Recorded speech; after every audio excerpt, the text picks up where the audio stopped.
Imagine being taken back thousands of years to the golden age of ancient Israel, when a single king ruled over a land overflowing with wealth, wisdom, and mysteries that continue to captivate the world to this day.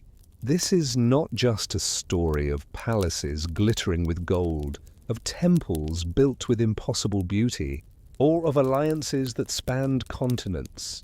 It is the story of Solomon, the son of David, the man whose name still resonates across history as the wisest and wealthiest of kings. And yet, his life was filled with contrasts so sharp that they cut through time. Glory and downfall, wisdom and folly, devotion and betrayal. Tonight, you are going to hear one of the most fascinating tales ever told. A story of love, power, seduction, and consequences that shaped not only a kingdom, but also the spiritual imagination of three great religions and countless generations since. From the towering walls of the temple to the secret chambers of his 1,000 women, from the whispers of alliances sealed in silk and gold to the darker legends of a magical ring said to control spirits.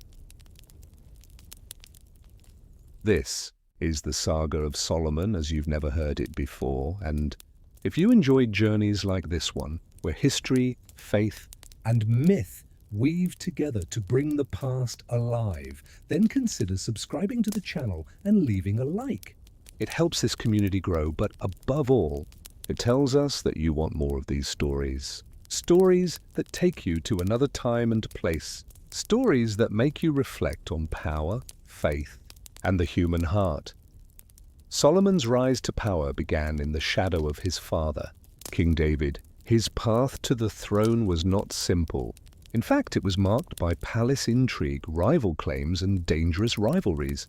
But once he secured his position, Solomon quickly established himself as more than just another king. He was the one who would fulfill David's dream of building a house for the Lord, a temple so magnificent that its memory would never fade.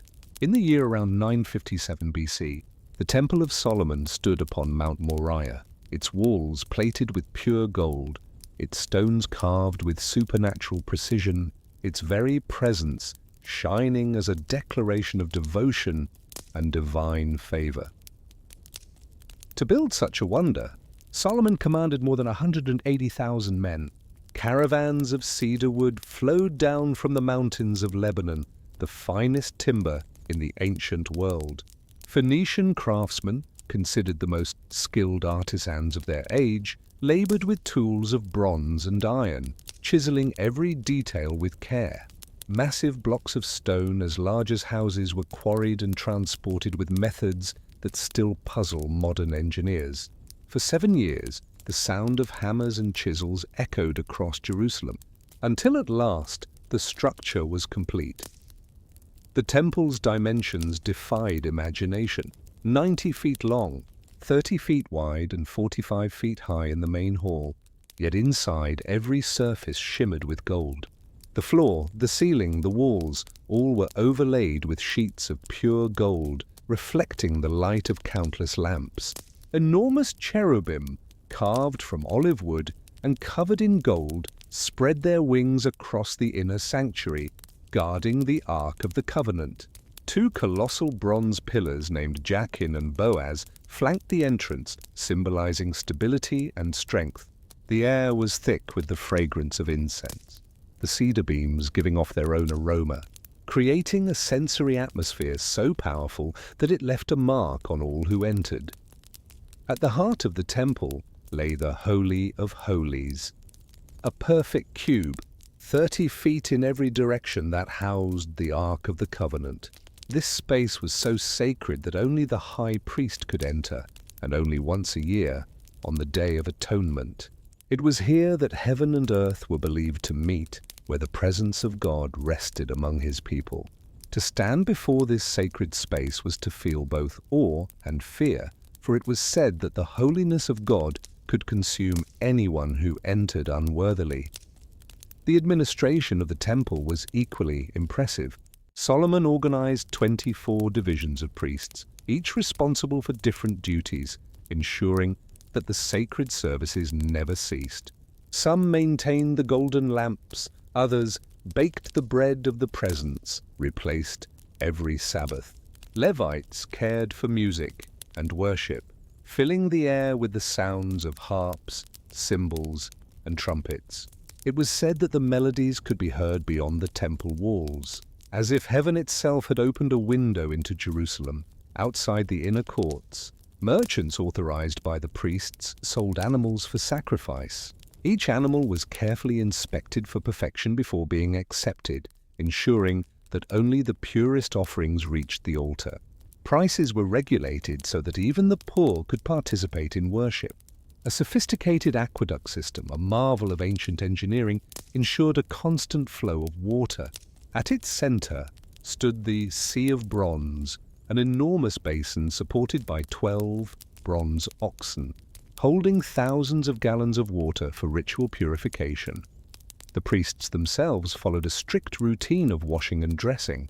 Robes of pure linen were stored in dedicated chambers, and each garment had to be put on in a precise order, accompanied by prayers. Behind the scenes, a small city worked without pause. Bakers prepared sacred bread using recipes passed down for generations. Perfumers blended the secret formula of incense, and Levites maintained the instruments of worship. The grandeur of the temple was matched only by the grandeur of Solomon's household. For the king himself, life was anything but simple. His palace was filled with women from across the known world, 700 wives of royal birth and 300 concubines. Each woman was not merely a companion, but often a political alliance embodied in flesh and blood. The daughter of Pharaoh lived in a palace decorated with Egyptian hieroglyphs and staffed by dancers from the Nile.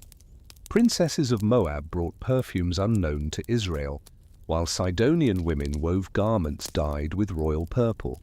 Each wife came with her own traditions, her own gods, and her own retinue of servants, musicians, and attendants. The harem functioned almost like a city within the palace. Wives of royal birth lived in the upper pavilions overlooking perfumed gardens, while concubines occupied the lower levels, still luxurious, though less prestigious. Each woman had her own seal, her own wealth, and her own correspondence with her homeland. The harem required a vast staff: stewards, guards, cooks, musicians, physicians, and midwives. Elderly women of high respect acted as messengers, coordinating schedules and communications. Intrigue was inevitable, and alliances between women created shifting webs of influence. Every day, women were prepared for the possibility of spending the night with the king. Rituals of beauty began at dawn. Selected by discreet messengers, the chosen woman would be taken to the house of purifications. There, she bathed in 7 pools, each perfumed with oils: myrrh, aloes, cassia, and cinnamon. Her hair was washed with aromatic oils and combed with ivory combs inlaid with precious stones. Her skin was treated with secret balms made of honey and goat's milk. Henna decorated her nails with intricate symbols of love. She was dressed in garments so fine they seemed woven by spiders, dyed with rare colors, and adorned with jewels not only for beauty, but also for symbolic power. The royal bedchamber was prepared with equal attention. Golden censers burned exotic blends of incense. Silk sheets were sprinkled with petals. Oil lamps were placed to create soft, seductive light. Musicians played in adjoining chambers, their melodies inspired by the Song of Songs itself, filling the air with notes as sweet as honey. This was the daily rhythm of Solomon's household, a rhythm that was not only about pleasure, but about power. Every relationship, every alliance, every whisper within the palace carried political weight. The harem was not only a place of intimacy, but also a battleground where influence was sought and destinies were shaped. At dawn, long before the sun touched the golden walls of the temple, a symphony of sounds echoed through the sacred courtyards. The creaking of bronze gates, pulled open by Levites, signaled the start of another day. Hundreds of servants moved with a discipline that resembled the precision of an army. Some carried water in golden jars, others swept marble floors with special brooms dedicated solely to this task. The floor shone so brightly that onlookers swore they could see their own reflection. The musicians of the temple took their places, their instruments polished and tuned. Harps, lyres, cymbals, and trumpets filled the air with melodies that rose like prayers. These were not random notes. Every piece had been carefully chosen, following instructions left by David himself, who had once organized the Levites into choirs of praise. Each morning and evening, worship rose like incense, blending the voices of men with the fragrance of offerings. Merchants outside the temple sold animals for sacrifice, but it was no ordinary market. Every animal was examined by priests to ensure it was without blemish. Prices were regulated so even the poorest could participate. Wealthy nobles brought bulls and rams. Poorer families offered doves or small lambs. No matter the size of the gift, each offering was treated with solemnity. For every act of worship was considered a meeting with the divine. Water flowed constantly through the temple complex thanks to an intricate system of aqueducts that was considered an engineering wonder of the ancient world. The Sea of Bronze, an enormous basin supported by 12 bronze oxen, stored water for purification. Priests washed thoroughly before performing their duties. Their linen garments, kept in special chambers, were donned in a sacred order: tunic, belt, robe, and turban. Every step was accompanied by prayer. Behind the scenes, an entire city worked invisibly. Bakers prepared the bread of the presence, carefully arranging 12 loaves to represent the tribes of Israel. Perfumers mixed incense using a formula so secret it was said that anyone who revealed it would be cursed. Scribes recorded donations, sacrifices, and priestly duties in scrolls. Guards patrolled the outer courtyards, ensuring that no unclean or unauthorized person entered. This constant movement created an atmosphere where holiness and discipline intertwined. Worship was not an occasional act, but a rhythm of life sustained every hour of every day. And at the center of it all stood Solomon, the king who had orchestrated this masterpiece of devotion. His presence in the temple was rare but majestic. When he appeared, he wore garments embroidered with gold thread and a crown that reflected the brilliance of the lamps. For the people, seeing him was like witnessing the fulfillment of divine promises. Yet while the temple was the spiritual heart of Jerusalem, the palace of Solomon beat with a different rhythm. The vast harem, filled with 1,000 women, was unlike anything the world had ever seen. Each wife or concubine represented more than beauty. She embodied political strategy, cultural exchange, and sometimes spiritual compromise. The daughter of Pharaoh lived in her own palace, adorned with Egyptian hieroglyphs, guarded by attendants who spoke the tongue of the Nile. Her clothes were woven from linen so fine it appeared transparent, and her retinue included dancers, musicians, and perfumers from her homeland. The Moabite women brought with them knowledge of rare ointments and perfumes that intoxicated the senses. Sidonian wives were renowned for their skill in weaving royal purple, a dye so rare that only kings could afford it. Each cultural group preserved its own traditions, creating a multicultural mosaic within the palace walls. The harem was organized with strict hierarchy. Royal wives lived in pavilions with balconies overlooking perfumed gardens, while concubines, though still treated with luxury, lived in less prestigious quarters. Each woman had her own staff, seal, and accounts. Some conducted correspondence with their families abroad, maintaining connections that stretched across the ancient world. Elderly matrons, often former favorites or respected figures, acted as messengers and coordinators. No woman could visit another without permission, a rule designed to prevent conspiracies. Still, plots and alliances thrived. Gifts circulated constantly: a jeweled cup, a handwritten poem, a vial of perfume, each carrying coded messages of affection or intrigue. A single whispered word could change destinies. Competition was fierce. Some women sought the king's attention through beauty and charm. Others cultivated intelligence, engaging Solomon in conversations about philosophy, politics, or poetry. A few distinguished themselves as artists, composing songs or dances that enchanted not only the king, but the entire court. Influence within the harem was not measured solely by time spent with Solomon, but by the ability to maneuver within this labyrinth of rivalries. Every morning, preparations for a potential night with the king began. The chosen woman was discreetly informed and taken to the house of purifications. There, her day-long ritual unfolded. She bathed in 7 pools, each scented with a different oil. Servants massaged her with myrrh, aloes, and cinnamon. Her hair was braided with golden threads, her nails painted with henna designs that told ancient stories of love.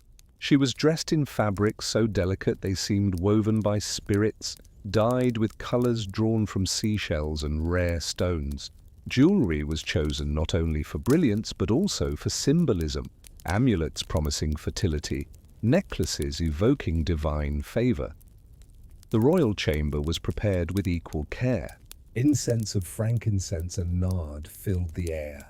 Silk sheets were embroidered with verses from songs. Oil lamps cast a soft, golden glow across the room. Musicians in nearby chambers played melodies of longing, their notes weaving a spell of romance and mystery. And yet, beyond the perfumes and silks, the harem was also a battlefield of politics. Each woman who bore a son gained potential influence, for her child could become heir.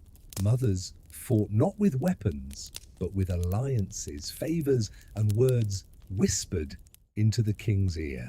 Servants became spies, carrying secrets between rivals. The palace was both a sanctuary of beauty and a nest of intrigue. It was said that Solomon knew all these dynamics but allowed them to unfold, using the rivalries to maintain balance. He listened to counsel from different wives, absorbing knowledge of foreign lands, customs, and beliefs.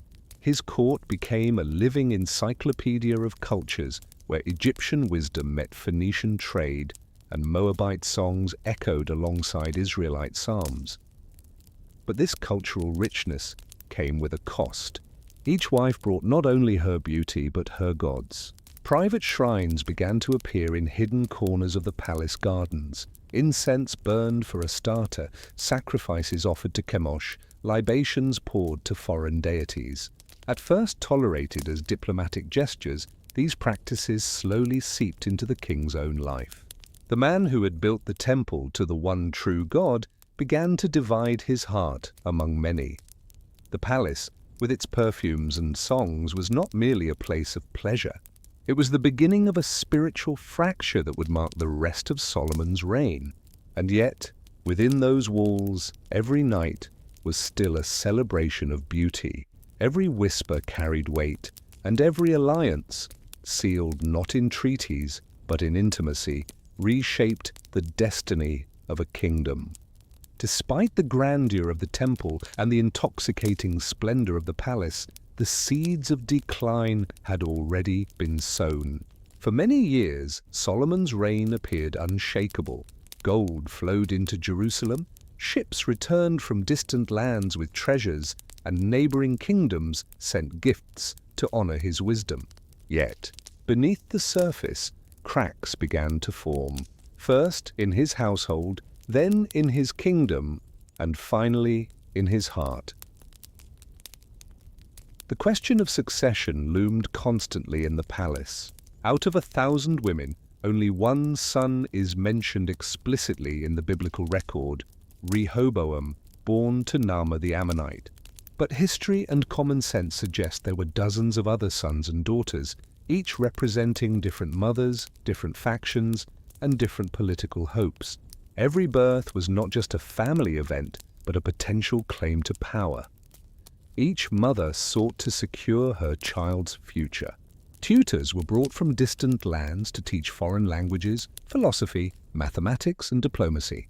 Hebrew teachers ensured that Mosaic law and traditions were passed on, but Egyptian priests whispered the wisdom of the Nile, Sidonian sages spoke of the stars, and Moabite elders shared their own rituals. The children of Solomon grew up in a palace that was less a home and more a crucible of cultures, where identity was contested and loyalty divided. Rehoboam, though designated heir, grew up in this fractured environment. On one side, his Ammonite mother and her household instilled pride and a sense of entitlement.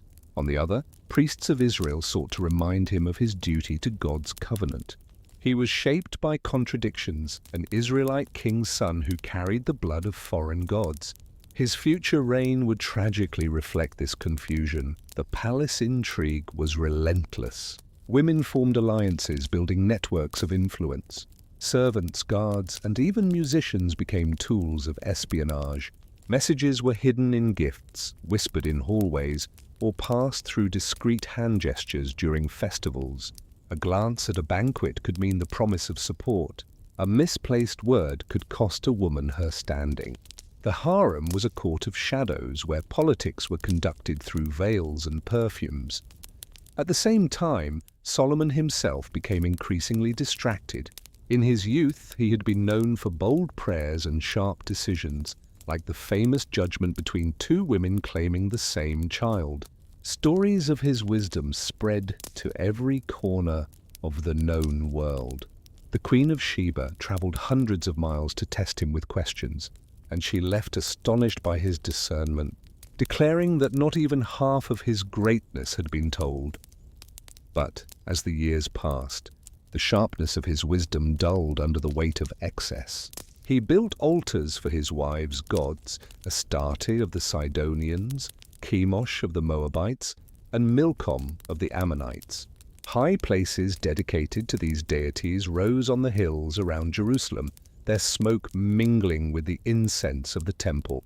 To the people, it was a bewildering contradiction. How could the same king who had built a house for the Lord now bow before idols?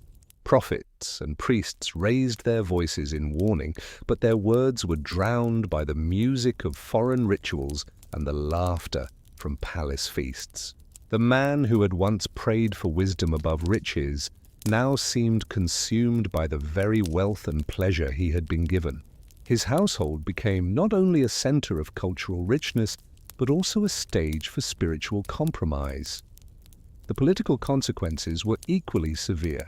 To maintain the luxury of the court and the massive projects he undertook, Solomon increased taxes and demanded forced labor. Tribes that had once rejoiced under David's leadership began to grumble under the weight of his son's demands. Resentment spread through Israel's villages and towns. The people whispered that the king cared more for gold and alliances than for their burdens. Even within the palace, rumors of conspiracy grew. Younger wives, eager to secure influence, supported their sons as potential heirs. Older wives clung to their past power. Concubines formed factions, aligning themselves with whichever side seemed most promising. Every smile at court could hide ambition. Every gift could disguise betrayal. The decline of Solomon was not sudden. It was gradual, a slow unraveling of devotion and discipline. He continued to write proverbs and poems, but the edge of their clarity seemed softened by compromise. His voice still carried authority, but the fire of his youth had dimmed. The people respected him, but they also feared what his choices were doing to the covenant of Israel. When Solomon finally grew old, the fractures in his kingdom were undeniable. His wealth remained immense, his buildings stood tall, his name was still revered, but the unity of Israel had begun to crumble. The very alliances that had once strengthened his reign, sealed by marriages and treaties, now weakened it, for they had divided his heart and corrupted his faith. In the shadows of his palace gardens, beneath the perfume of foreign incense and the songs of women from distant lands, the future of Israel was being rewritten. The king who had once seemed untouchable was now vulnerable, not to armies or enemies, but to the consequences of his own choices. And though his crown remained on his head until his last breath, his legacy was already mixed, builder of the temple, master of wisdom, and yet a man undone by the very loves and luxuries that had once seemed to elevate him. The decline of Solomon's reign stands as one of the most sobering stories of Scripture. It reminds us that power without devotion becomes fragile, that wisdom without obedience becomes corrupted, and that no throne, however golden, can protect a heart divided. Of all the legends that grew around the figure of Solomon, none has captured the imagination of the world more than the story of his ring. The Bible itself is silent about such an artifact, but later traditions, Jewish, Islamic, mystical, and folkloric, wove together a tale so powerful that it became inseparable from his legacy. The ring was said to bear the divine name of God or a sacred seal, giving Solomon authority over spirits, both angelic and demonic. With it, he could command the unseen, understand the language of animals, and control the forces of nature. In Jewish tradition, the roots of this legend appear in post-biblical writings. The so-called Testament of Solomon, an apocryphal text composed between the 1st and 5th centuries, presents the king as master of spirits.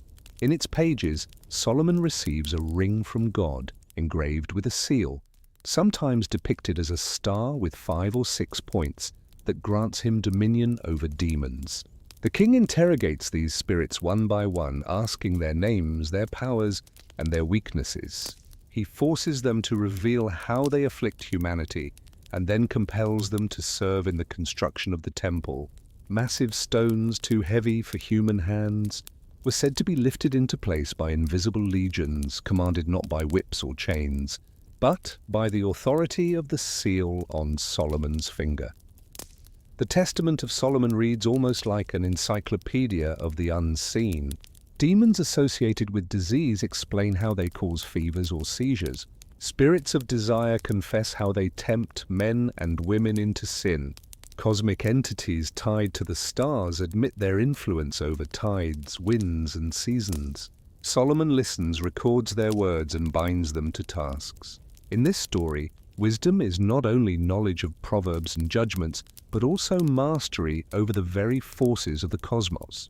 The ring becomes a key to hidden truths, a symbol of divine authority expressed through human hands.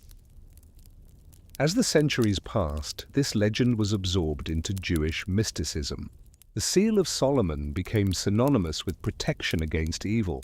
Amulets, talismans, and magical texts bore his name and the geometric patterns associated with him. The hexagram, what later became known as the Star of David, was often linked to this seal, representing harmony between heaven and earth, spirit and matter. The very image of 2 triangles interlocked was seen as a reflection of Solomon's ability to command both the upper and lower worlds. In Islamic tradition, the legend took on even greater depth.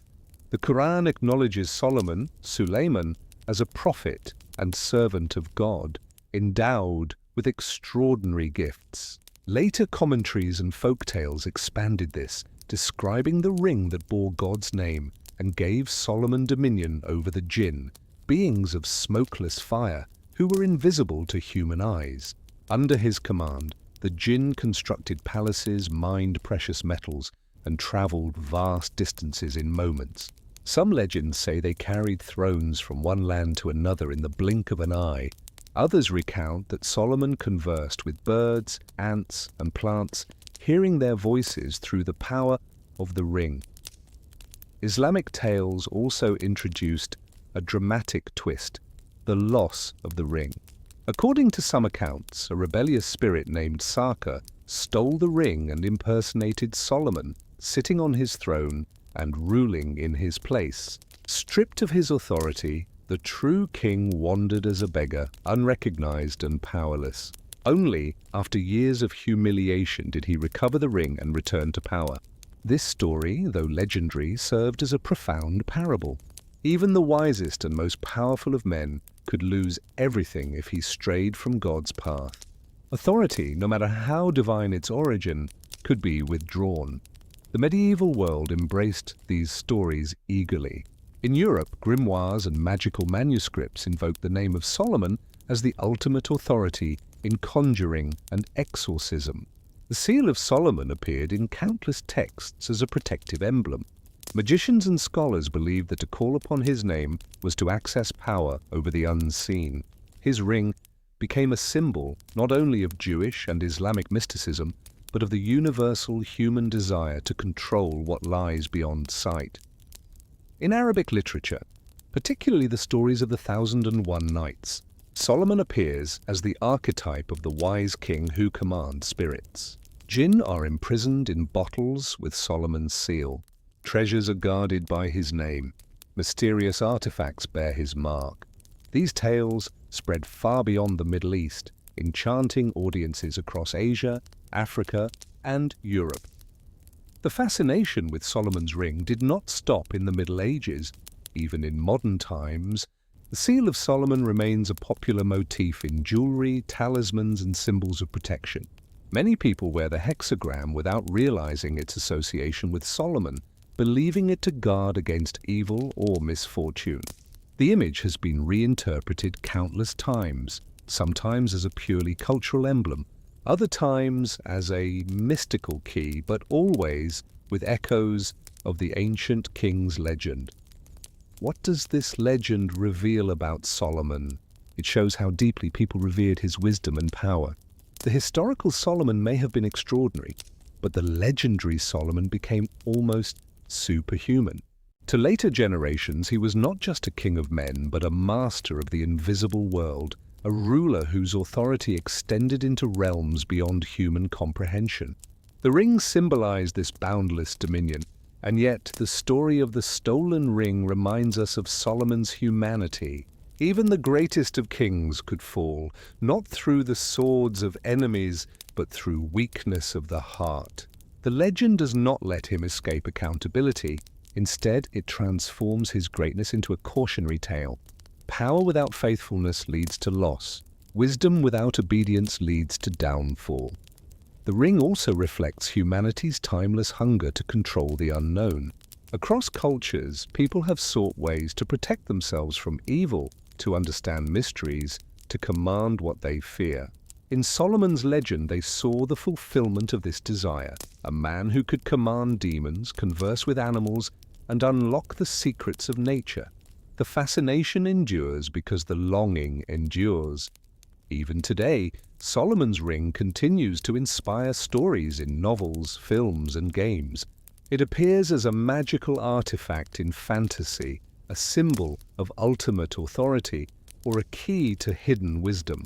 Whether in ancient grimoires or modern entertainment, the myth refuses to fade. Ultimately, whether or not the ring ever existed is beside the point.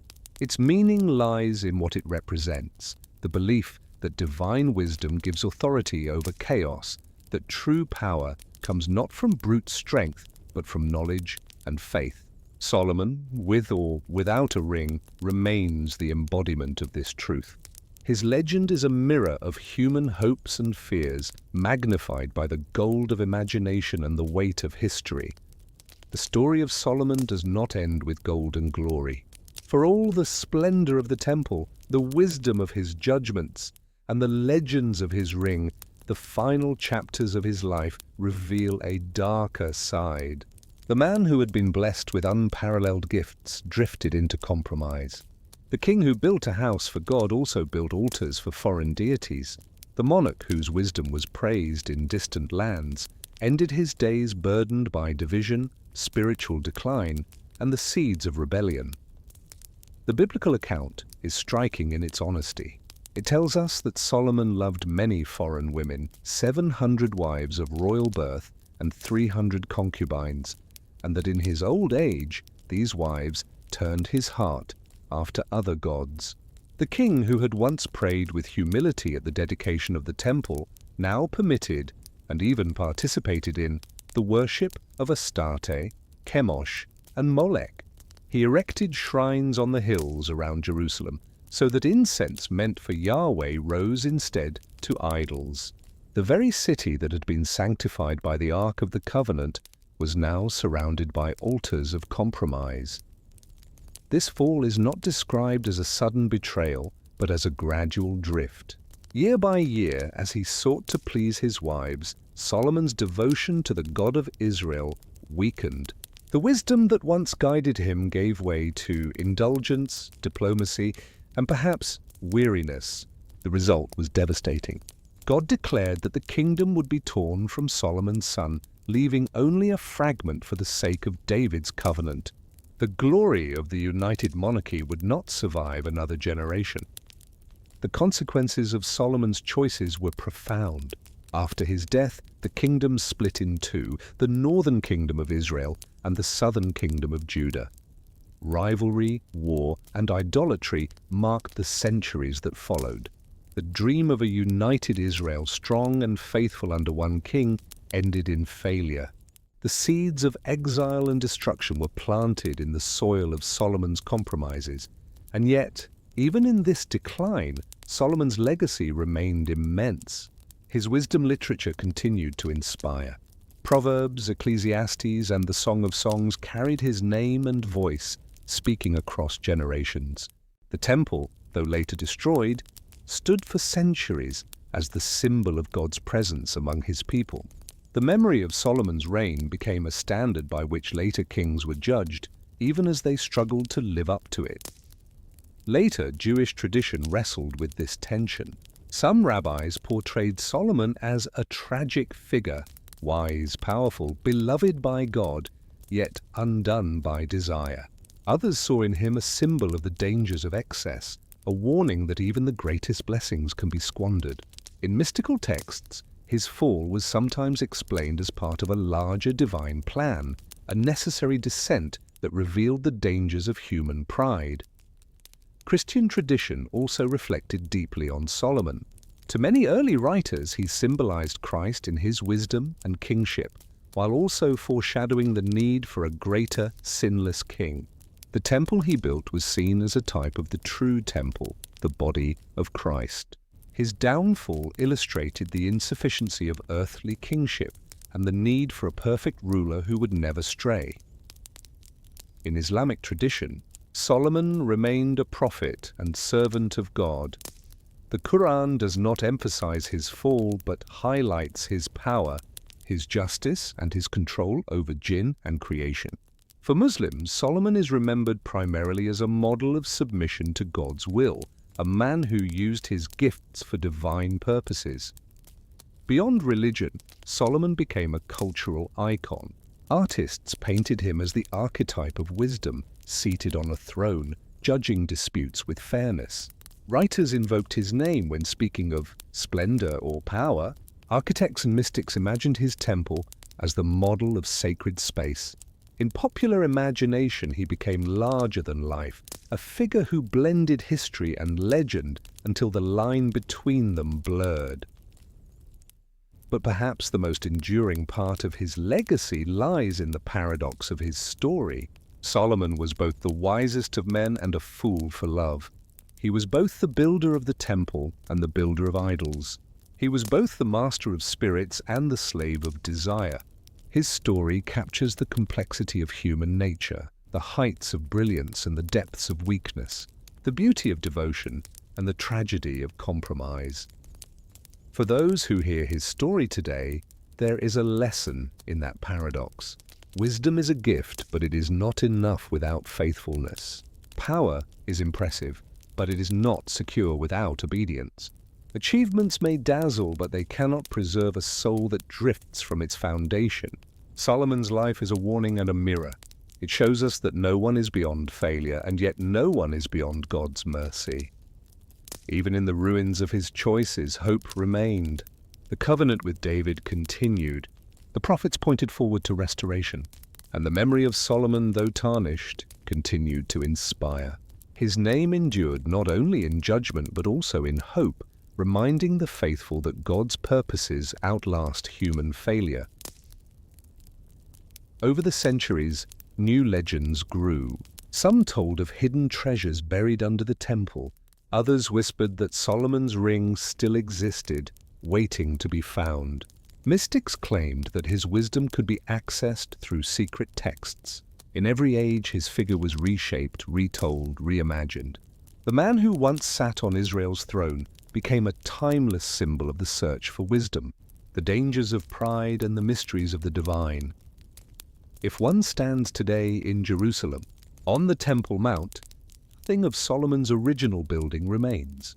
Stones from later centuries rise in its place, and yet the memory lingers. Tourists, pilgrims, and scholars alike still speak his name, wondering what his temple looked like, what songs filled its courts, what power he truly held. His story is not confined to the past. It continues to live, echoing in prayers, in art, in legends told by firelight, and in books printed across the world. Perhaps that is the truest legacy of Solomon.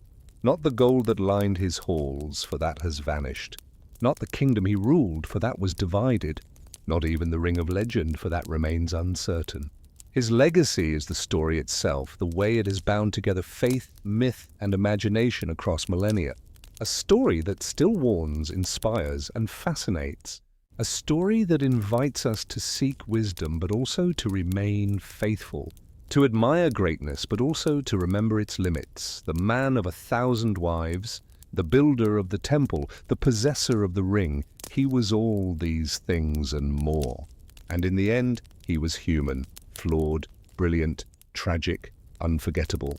His life stands as a monument not only to the heights of human achievement, but also to the fragility of the human heart.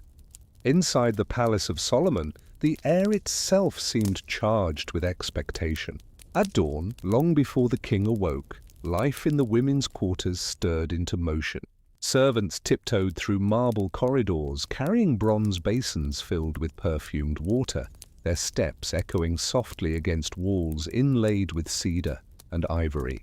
Each day began with preparation, because in a house of 1,000 women, possibility was always in the air. The possibility that this night, or the next, one among them might be chosen to share the bed of the king. For some, it was a hope burning like fire. For others, a burden carried in silence. The women were not alike. Some had come as daughters of kings wrapped in silk and political treaties. Others had been taken as concubines, gifts from governors, emissaries, or allies who sought favor in Jerusalem. Their origins were as diverse as the empire Solomon ruled: Moabites with dark braids and fierce tempers, Egyptians adorned in translucent linen, Sidonians with fingers skilled in weaving purple cloth, Hittites with amber eyes, Edomites whose jewelry glimmered with desert stones. Each woman brought with her the weight of her homeland, its gods, its traditions, its expectations. And though each now lived under the same roof, the palace was less a family than a battlefield of intrigue. From the earliest hours, the rituals began. Baths scented with myrrh and cassia prepared the body. Servants rubbed the skin with oils pressed from olives, almonds, and rare resins carried by caravans from Arabia. Long combs carved from ivory drew through wet hair, which was then braided, curled, or perfumed with powdered cinnamon. Some women painted their eyes with kohl in delicate strokes, a black line curving like the wings of swallows. Others preferred henna on their hands, decorating palms with flowers and symbols meant to attract the gaze of the king. The preparation was not only physical, but spiritual. Some whispered prayers to their gods in hidden corners, invoking favor for the night to come. Others offered gifts to the temple musicians, hoping that a certain melody might be played as the king passed by. Even silence could be strategic. A woman who carried herself with restraint, letting rumor rather than display announce her beauty, could sometimes arouse more curiosity than the one adorned in jewels. In the midst of this constant preparation, rivalry was inevitable. Friendships formed and dissolved with speed, for every gesture carried meaning. A compliment could be sincere or a trap. A gift of perfume could conceal poison, though such treachery was rare and dangerous. More common were whispers, carefully spread by servants or concubines, meant to tarnish a rival's reputation. If a woman stumbled during a dance or failed to sing in tune, the mistake could echo through the corridors for weeks. Magnified by gossip, yet for all their rivalry. The women of Solomon's house also shared a strange sisterhood. They lived enclosed within the same walls, bound by the same fate. Some had not seen their families for years, and in the absence of brothers and fathers, they leaned on one another. Together they played music in the gardens, teaching each other songs from distant lands. Together they embroidered robes for their children, their fingers moving in silence while their minds wandered to memories of home. Children were, in fact, one of the greatest sources of both joy and danger. A son born to the king could become a prince, a potential heir, a piece in the game of succession. A daughter could be offered in marriage to seal another alliance. Mothers guarded their children fiercely, knowing that their future status in the palace depended on their offspring's fortunes. A boy favored by Solomon could elevate his mother from obscurity to influence overnight. A child neglected could leave her forgotten among hundreds. Thus, the nurseries of the palace were as political as the throne room itself. The palace was not merely a place of beauty, it was also a labyrinth of rules. Women could not move freely as they pleased. Messengers, often older women respected for their discretion, carried notes or verbal messages between sections of the harem. To visit another chamber required permission, lest alliances form that threatened the delicate balance of power. Servants were watched carefully, for they were the invisible threads weaving the web of rumor, carrying news from one pavilion to another. At night, when the king made his choice, the tension peaked. The chosen woman was led to the house of purifications, where 7 baths awaited, each scented differently. Frankincense, myrrh, aloes, spikenard, saffron, cinnamon, and rose. Her body was anointed, her hair braided anew, her robes chosen with care from wardrobes filled with silks dyed in rare colors. Jewelers placed bracelets of gold on her wrists, rings set with carnelian and lapis on her fingers, anklets that chimed softly with each step. The chamber prepared for the king was itself a stage. Lamps of beaten gold cast a soft glow across walls hung with embroidered tapestries. Incense burned in tall censers, filling the air with a fragrance heavy enough to intoxicate. Musicians hidden behind latticed screens played songs of love in tones so soft they blended with the night wind. On couches of cedar covered with linen, the atmosphere of seduction and reverence intertwined. The chosen woman was not merely to please the king, she was to embody the splendor of his reign, the abundance of his wisdom, the wealth of his alliances. But what of the women who were not chosen? For them the night was long, filled with silence, reflection, or bitterness. Some prayed for another chance, others cursed their rivals, others wept quietly in their chambers. Yet the cycle continued, day after day, year after year, each woman caught in a web of hope, disappointment, and survival. Over time, patterns emerged. Certain women became favorites, known for their wit, their music, or their charm. Others faded into obscurity, remembered only by the servants who dressed them. Yet even the forgotten had roles to play. They were mothers, advisors, companions, pawns in a game larger than themselves. In the vast machinery of Solomon's court, no woman was entirely without purpose, and beneath it all, the pulse of politics beat steadily. For every embrace in the royal chamber, there was an alliance confirmed, a treaty strengthened, or a rival placated. The harem was not merely a place of desire, it was the hidden council of the empire, where women from foreign lands became both symbols and instruments of Solomon's diplomacy. The deeper one looked into the inner workings of Solomon's harem, the more it became clear that it was not only a place of luxury and beauty, but a living organism that breathed intrigue and ambition. To an outsider, the marble courtyards, perfumed gardens, and echoing fountains might have seemed like a paradise of love. To those within, however, the harem was a crucible, shaping destinies with every glance, every whisper, every night of the king's favor. Life for the women was highly structured. At sunrise, the sound of trumpets from the temple drifted through the windows, calling priests to their daily duties. Within the palace, another rhythm unfolded. Servants distributed trays of figs, dates, honey, and bread, along with cups of wine or pomegranate juice. Children were gathered to their tutors, some instructed in Hebrew scriptures, others in foreign tongues and philosophies brought by their mothers. The women themselves attended to embroidery, music, poetry, or weaving, yet their minds rarely rested. For each knew that status could shift suddenly and survival demanded vigilance. It was not uncommon for alliances to form secretly among the women. A Moabite princess might find cause to align with an Egyptian concubine, each sharing information that could prove valuable in swaying Solomon's opinion. A Sidonian noblewoman might provide access to exotic dyes in exchange for favors whispered into the ear of a court musician. The palace was an empire within an empire, its economy based not on coin but on influence, secrets, and access. Some of the women learned quickly that beauty alone was not enough. Wit, timing, and subtlety were weapons sharper than any blade. A story told at the right moment, a question asked in feigned innocence, a carefully crafted smile could shape Solomon's thoughts more than jewels or silk. The king was not a fool, and he valued cleverness. Those who could intrigue his mind as well as his senses stood the greatest chance of gaining lasting favor. Yet others relied on performance.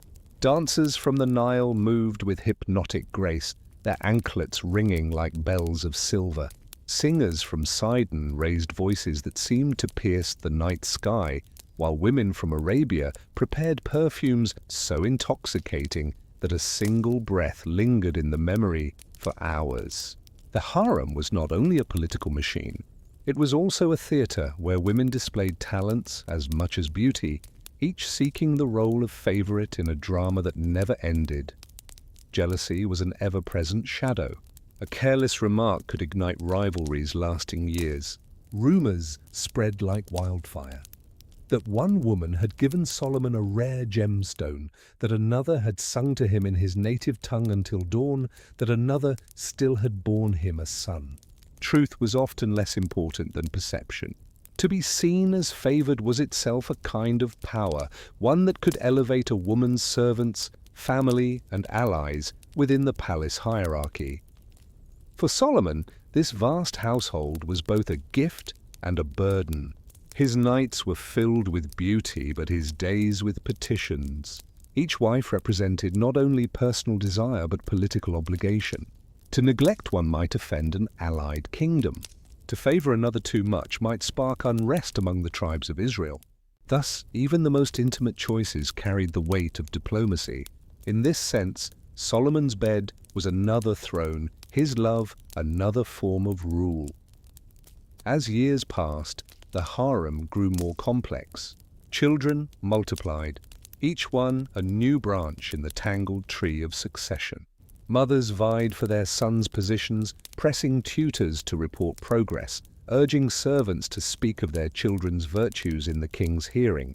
Rivalries among women became rivalries among princes, each believing that he, not another, should inherit the throne. The seeds of division were sown in whispers of bedtime stories, in games among half-brothers, in the careful maneuvering of ambitious mothers. Even religion could not escape the reach of the harem. Each wife brought with her the gods of her homeland, and though the temple of Yahweh stood in the heart of Jerusalem, small altars appeared within private chambers. Lamps were lit to Astarte, incense burned for Chemosh, songs whispered to Isis. Some women truly believed in these deities. Others used them as tools of identity, a way to preserve a link to their heritage or to bind allies from the same land. Over time, the palace became a garden of competing devotions, each flower blooming in defiance of the others. Servants were the unseen backbone of this world. They carried messages, prepared clothing, spied, lied, and sometimes died for their mistresses. A single servant might know more about the palace intrigues than most wives, for she moved freely between rooms. Some were bribed with coins, others with promises of freedom, still others with threats. A careless word in front of a servant could find its way to the ears of a rival within an hour. Trust was a rare commodity, more precious than gold. There were moments, however, when the endless struggle paused. Festivals lit the palace with laughter and light. On nights of celebration, women danced together in the gardens, their rivalries forgotten for a few hours. Children played under lanterns hung from olive trees. Solomon himself would sometimes walk among them, not as king but as father, listening to his sons recite verses, watching his daughters sing. In such moments, the palace became almost human, the weight of politics briefly set aside. Yet those moments never lasted. When dawn came, ambition stirred anew, sharper than ever. For in the harem of Solomon, beauty was fleeting, favor uncertain, and power always just beyond reach. To live there was to live in constant motion, like a ship, sailing waters both glittering and treacherous. The women knew it, the servants knew it, and even Solomon knew it. Beneath the fragrance of incense, beneath the silk and gold, beneath the songs of love, the harem was a mirror of the kingdom itself. Dazzling, complex, fragile. And just as the kingdom would one day divide, so too the rivalries within the palace foreshadowed storms yet to come. Legends surrounding Solomon grew larger with each generation until the man himself seemed to fade into the myth of something greater. To later ages, Solomon was not only the wise king who judged between two mothers or built the temple in Jerusalem. He was a man who commanded spirits, spoke the language of birds, ruled over winds and seas, and held in his hand a ring that bound the invisible. Whether truth, allegory, or myth, these stories reveal how humanity remembered him, not merely as a ruler, but as the one who stood between the world of men and the mysteries beyond. The Testament of Solomon, a text circulating centuries after his reign, painted a picture of the king interrogating demons as though he were a judge in a cosmic courtroom. Each spirit was summoned by the ring bearing God's seal, compelled to confess its name, its power, and its weakness. One claimed dominion over fevers, another over lust, another still over the winds of the desert. Solomon listened patiently, recording their testimonies, then binding them to service. His temple was raised not only by the hands of men, but by the strength of beings unseen, carrying stones as vast as houses, shaping cedar beams heavier than armies could lift. In this vision, Solomon's wisdom was knowledge of creation itself, from stars above to shadows below. The Jewish imagination did not stop there. The seal of Solomon became an emblem of protection, drawn on amulets to guard children against nightmares, inscribed on doors to repel evil. The star, two triangles interlocked, was not yet called the Star of David, but bore Solomon's name, a mark of power bridging heaven and earth. Rabbis told stories of him conversing with animals, discerning their voices not as noises but as languages. In one tale, an ant rebukes him for pride, reminding him that even kings depend on the smallest creatures. In another, he commands the birds to carry messages across deserts, their wings like parchment, their flight like ink.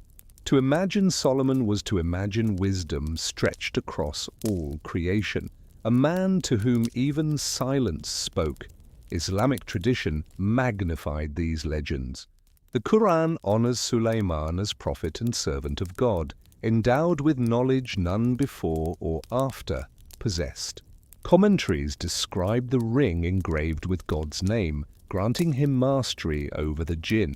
Under his rule, spirits mined gold and silver, built palaces that dazzled the sun, and dove into oceans to fetch pearls from the depths. Winds obeyed his command, carrying his throne across horizons.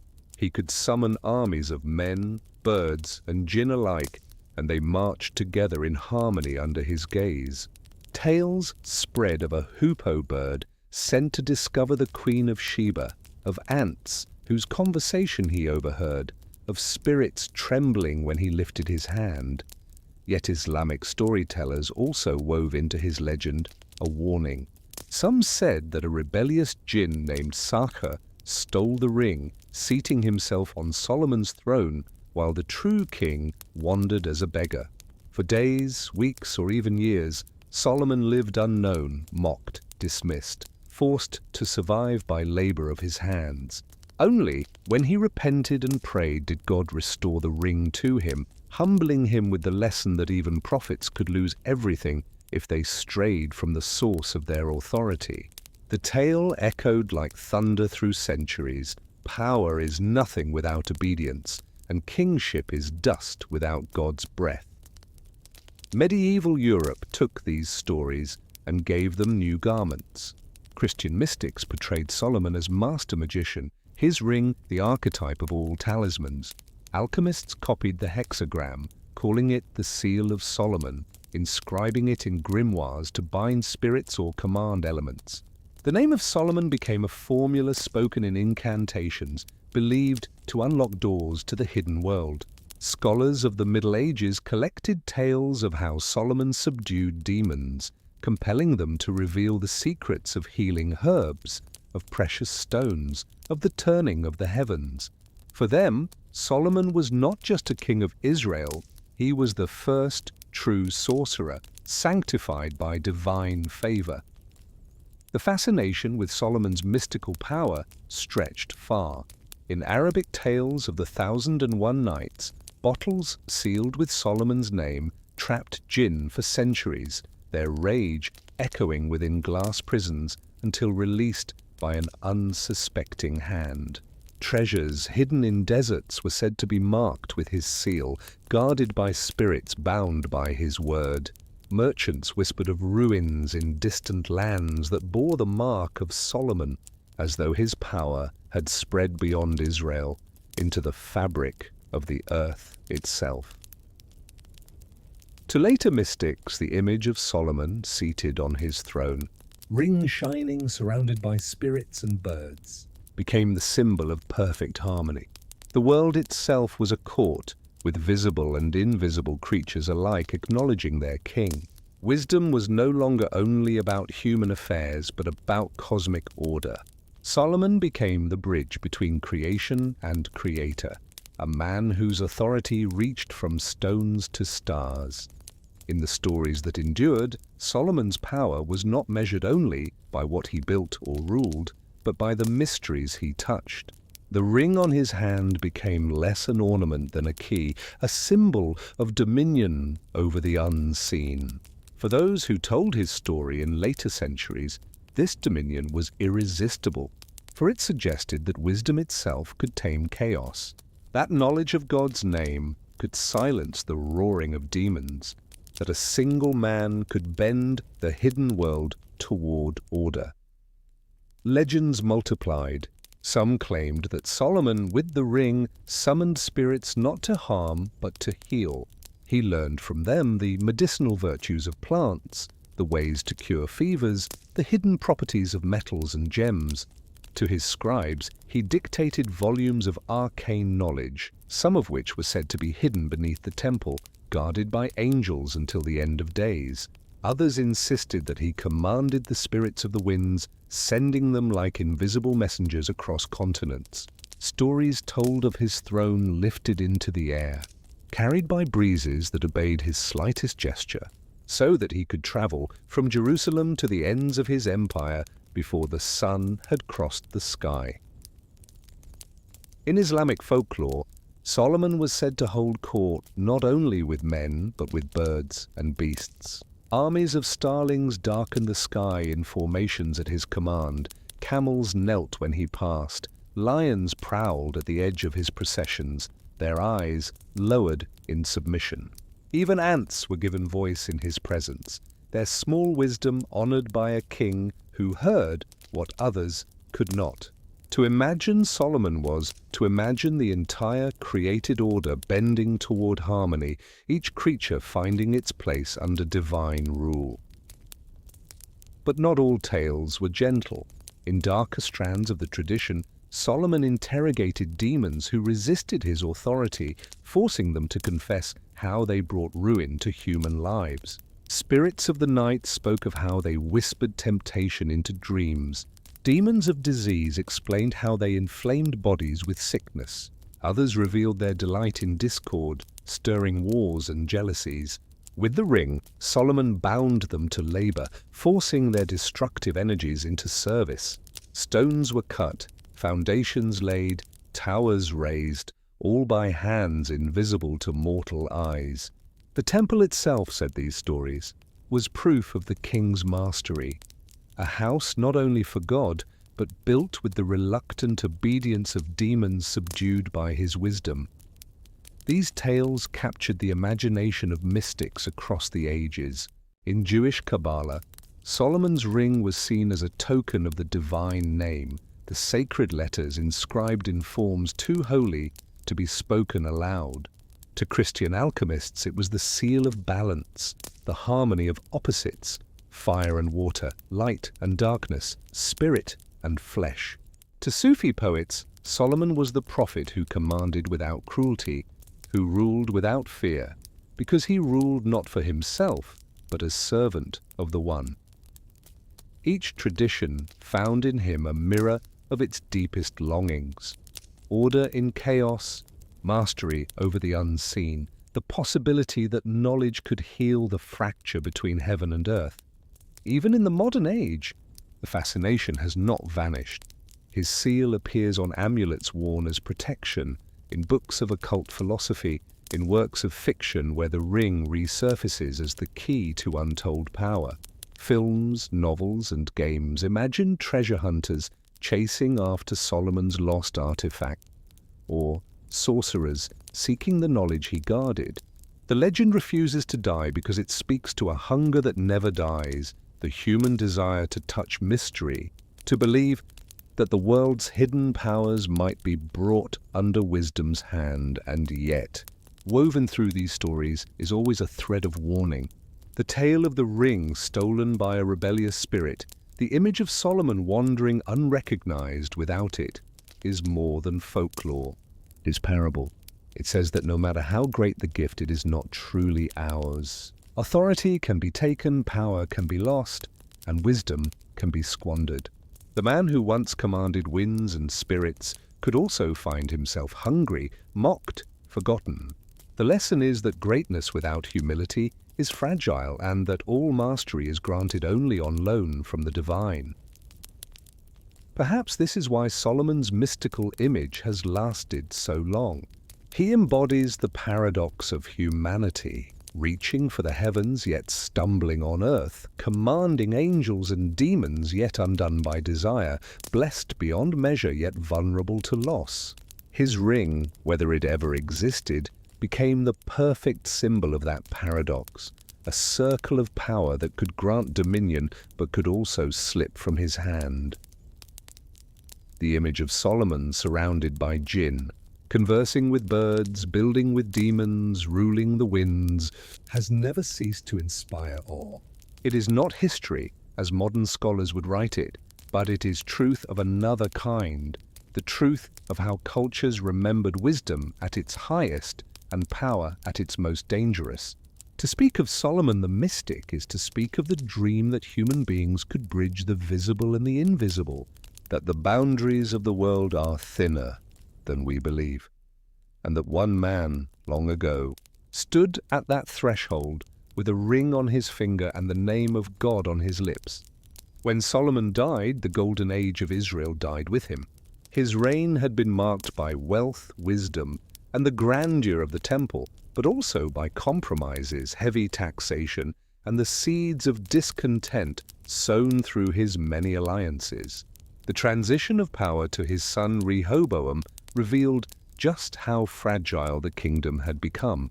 What had taken decades of prosperity to build unraveled in a matter of days. The Bible recounts the moment with blunt simplicity. The tribes of Israel came to Rehoboam, asking him to lighten the heavy yoke of labor and taxes imposed by his father. Counselors urged him to listen, to offer mercy, to secure loyalty by gentleness. But Rehoboam rejected the advice of the elders and followed the brash counsel of his peers. He answered the people harshly, "My father made your yoke heavy. I will make it heavier. My father scourged you with whips. I will scourge you with scorpions." The response ignited rebellion. 10 tribes broke away under the leadership of Jeroboam, leaving only Judah and Benjamin loyal to the house of David. The united monarchy fractured forever. This division was not simply political, it was spiritual. For many in Israel, the memory of Solomon's later years, his altars to foreign gods, his indulgence in the worship of his wives' deities, was evidence of decline. The kingdom split not only along tribal lines but along lines of faith. Jerusalem, once the center of devotion, was now rivaled by shrines in the north. Prophets rose, warning of judgment, reminding both Israel and Judah that loyalty to God mattered more than gold, palaces, or dynasties. And yet, even as his legacy was stained by downfall, Solomon remained a figure impossible to forget. His name lingered like incense in the corridors of memory.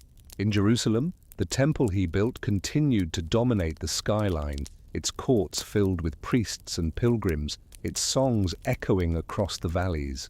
The very building constructed by his command became the anchor of Jewish faith, the place where generations would come to seek God long after Solomon's bones had turned to dust. Beyond Israel, his fame spread wider still. The story of the Queen of Sheba visiting Solomon became a legend that resonated across cultures. In Ethiopia, it grew into a national epic. The Kebra Nagast, a 14th century text, tells how the queen bore Solomon a son, Menelik, who later returned to Jerusalem and carried the Ark of the Covenant to Ethiopia. This story, though outside the Bible, became central to Ethiopian identity. To this day, Ethiopian tradition claims that the Ark rests in Axum, guarded by monks who never leave its side. For Ethiopians, Solomon was not only Israel's king, he was the father of their own dynasty, the link between their land and the covenant of God. In Islamic tradition, Solomon remained Suleiman, prophet and ruler of unparalleled gifts. Muslims remembered him not for his failings but for his submission to God's will. His control over jinn, his ability to speak with animals, his rule of justice and mercy all became examples of divine favor. In many Islamic stories, he is second only to David as the model of kingship, a prophet who held power but acknowledged that all power comes from Allah alone. The Quran never portrays him as apostate but as servant, a reminder that even wealth and wisdom must bow to the Creator. Christianity remembered Solomon differently. Early Christian writers often saw him as a symbol of Christ in his wisdom, his kingship, and the glory of his temple. Yet they also recognized his fall as proof that no earthly king could fulfill the promises of God. The temple Solomon built was magnificent, but it was temporary, destroyed centuries later by Babylon. The true temple, Christians believed, was Christ himself. Solomon's wisdom was great, but Jesus declared that something greater than Solomon is here. For Christians, Solomon became both a type and a contrast, the wisest of men who nevertheless fell, pointing to the need for the perfect king who would never fail. As centuries turned into millennia, Solomon's image morphed again.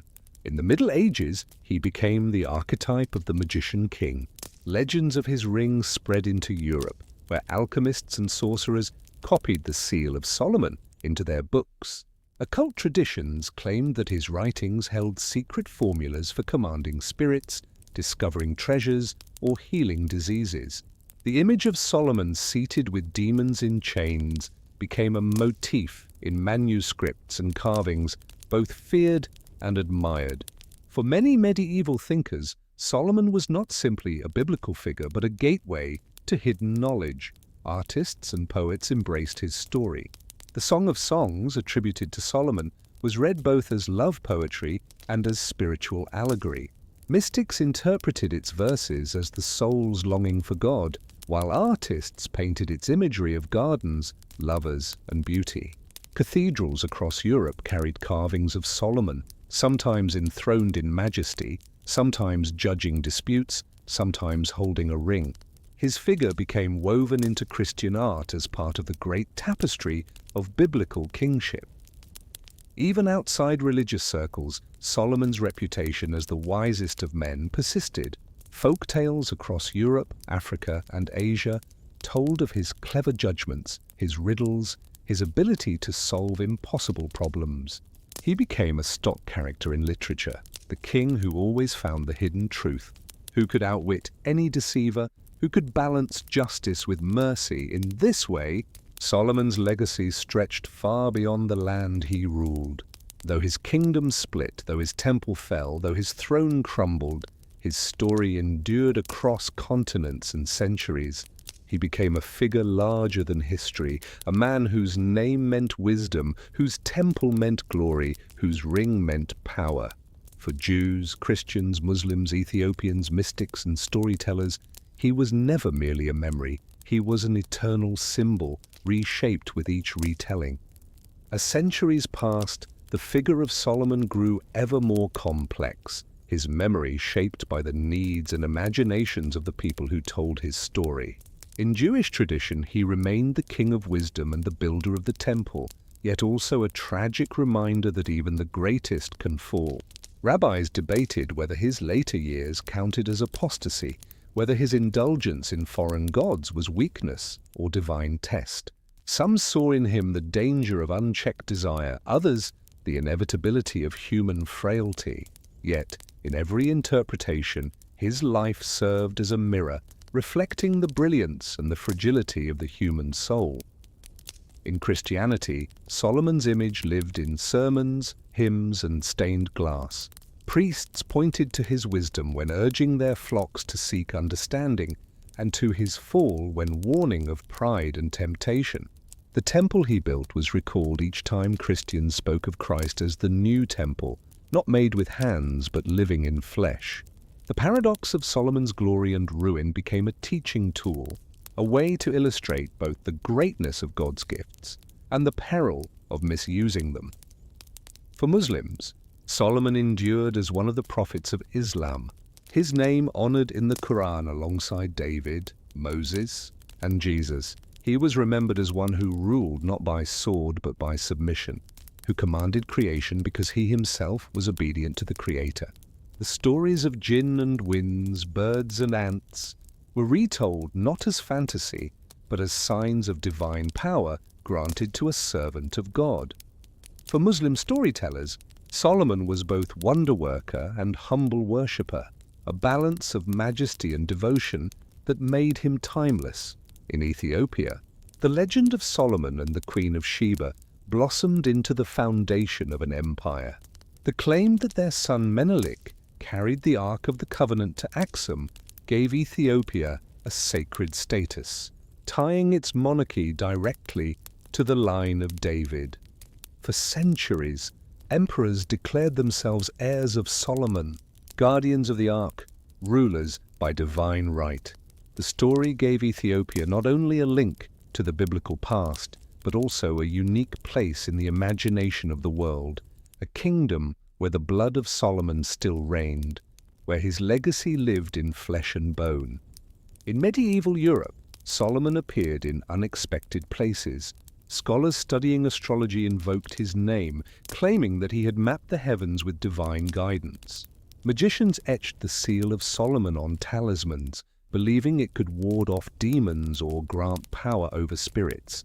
In Gothic cathedrals, Solomon was carved among the ancestors of Christ, his figure a reminder that wisdom and failure alike were part of the story of salvation. Even poets and troubadours drew on the imagery of the Song of Songs, weaving its verses into songs of courtly love, turning Solomon's words into the language of passion and longing. During the Renaissance, the fascination deepened. Humanist scholars admired Solomon as the embodiment of knowledge, citing him in discussions of philosophy, architecture, and natural science. Alchemists sought in his image the secret of balance, believing that the seal of Solomon represented the union of opposites, the reconciliation of fire and water, spirit and matter. Mystics searching for hidden truths saw in him a patron, a king whose wisdom reached beyond reason into the mysteries of God. In modern times, Solomon's story continued to evolve. Writers reimagined him in novels and plays, sometimes as a saintly sage, sometimes as a tragic hero undone by desire. Artists painted him as both king and lover, both priest and magician. Filmmakers and storytellers wove his ring and his temple into tales of treasure hunting, fantasy, and adventure.